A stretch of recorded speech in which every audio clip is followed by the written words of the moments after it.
अस्सलाम वालेकुम एवरीवन, कैसे हैं आप सब। उम्मीद करती हूँ आप सभी खैरियत से होंगे। देखिए, आज का आपका टॉपिक है वाहिद और जमा। वैसे मैंने इस डिटेल में करा रखा है वाहिद जमा को आपके वाहिद जमा हो, मुतज़ाद अल्फाज हो या मुज़क्कर मुअन्नस, इसे मैंने डिटेल में करा रखा है। इसकी एक शॉर्ट वीडियो बनाने का रीज़न ये है क्योंकि कुछ बच्चे वीडियो बच्चों तक नहीं पहुँच पाती है क्योंकि वो क्या करते हैं, लॉन्ग वीडियो देख के उसे देखते नहीं है।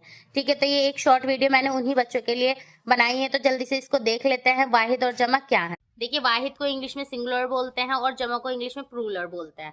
ठीक है, वहीं हिंदी में एक वचन और बहुवचन कहेंगे। इसकी डेफिनेशन क्या है वाहिद की, एक चीज को वाहिद कहते हैं। ठीक है, एक चीज या एक शख्स को क्या वाहिद कहते हैं, जैसे किताब, लड़का वगैरह। जमा किसे कहते हैं, एक से ज्यादा चीजों को जमा कहते हैं, जैसे किताबें, लड़के वगैरह।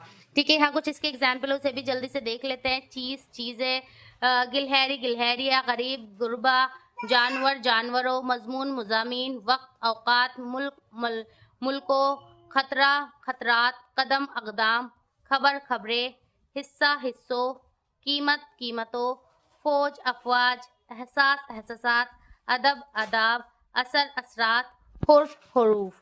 ठीक है, ये थे आपके वाहिद और जमा। उम्मीद करती हूँ वीडियो आपके लिए यूजफुल होगी। चलिए जल्दी मिलूंगी नेक्स्ट वीडियो में, तब तक के लिए टेक केयर, अल्लाह हाफिज।